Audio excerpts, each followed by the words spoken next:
Hello everyone! So today is going to be another theory video. I think the last time I did one was like Iga owning Lord Spriggan, right?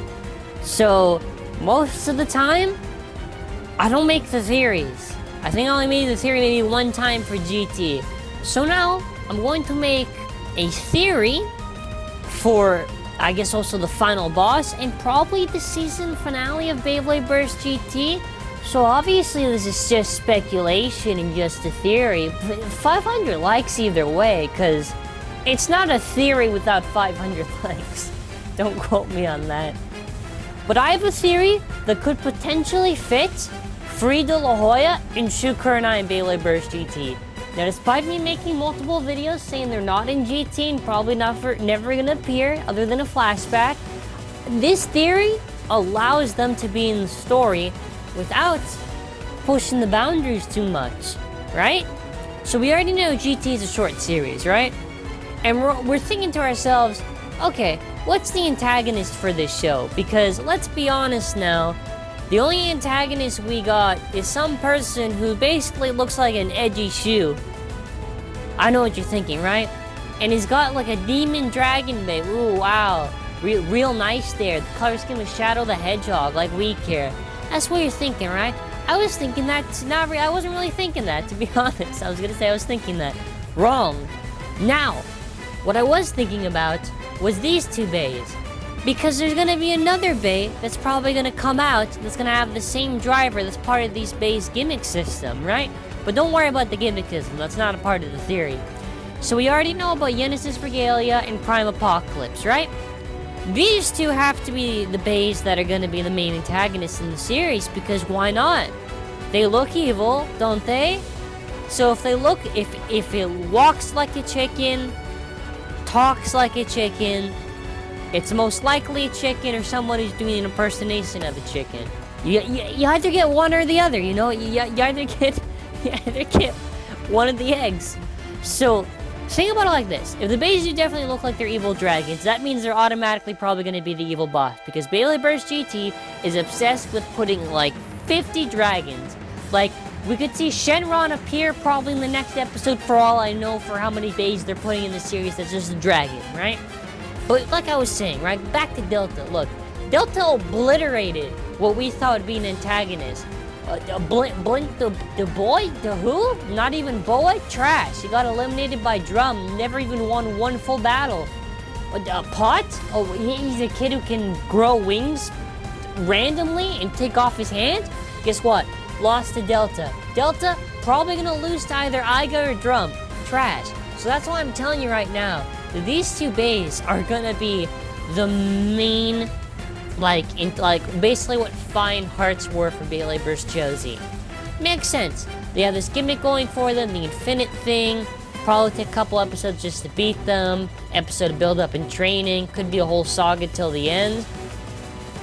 I have another theory video, because I think these bays could lead up to what the final boss is. Now I could talk about, you know, the supposed talk about the generation, but that's stupid. It's not even, that doesn't even make sense to make like a 10-minute video on.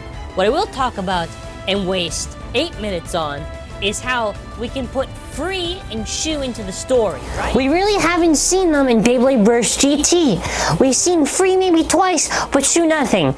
And we have to look into that. Because if we don't have Free or Shu in our life, to go to a Socrates quote, an unexamined life is not worth living. And if we can't live with Free De La Hoya and Shu Kurenai, is that life in Beyblade Burst GT worth bursting?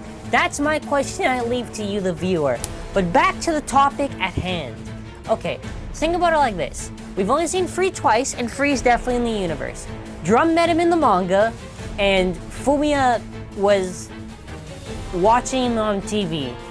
Which proves that Free is still there, and he has Geist Fafnir for some reason. But how could they easily bring back Free? Easy. If there are new antagonists around and the main character needs training, pull a Xander. Make him train like he did against Iga. Just do Free versus Drum. Or even Free versus Drum, and Free could just borrow Wizard Fafnir against Drum. Super easy. Alright, now Shu already has it covered because he already has a GT babe made for him. Now, they could either cop out and just use Chozy Spriggan, but there's a very easy way that Shu could get Lord Spriggan, and that's by doing the Requiem Project, but not really the Requiem Project, because that made him an evil and edgy bad guy. But he does it this time because he's gonna steal the rubber from Joker and Fafnir, and he'll steal the parts from Achilles and Valkyrie because he has Dimension Dash and Blitz. So when Shu does that, he's gonna be able to have Lord Spriggan. So, what is this all leading up to, right? What is this all leading up to? Okay, think of it like this. That's how we can introduce the characters into the thing. Now, my prediction is these bad guys won't stutter like I'm doing it right now. These bad guys will probably go and do the Find the Hearts thing, maybe destroy some bays, maybe if Fumiya gets his bay destroyed. That probably won't work for Fafnir since Free needs to use it, but it's going to be something where probably they're going to at least be a pretty big antagonist. They're probably going to be threatening a lot of the characters. I think probably actually Mani will probably be the first to be defeated, if we're being honest. And Mani's always the first to go down against any new character. I think they'll probably just like destroy the characters until like some character gets like an evolution, which probably means that if November's release is with the Infinity Attack Driver, if it's Valkyrie or Dragon, one of them's going to have an evolution. They'll probably be able to stop them. And Shu could be there to train Drum. See, it all makes sense. It all makes sense. Okay. We all remember when Shu trained Iga, right? Because they trained against Spy. So what's to stop them from putting Shu, running him real quick, give him Lord Spriggan, train with Drum, stop the main antagonist, and that's how they win at the end of GT. You get to include the characters from the past. Maybe you could have something where it's a final battle at the end and you have a cameo with all the other Bladers in the series. And that's how you put Free and Shu in the series. Now, I think I've done a pretty good job explaining myself for why these characters should appear in the show.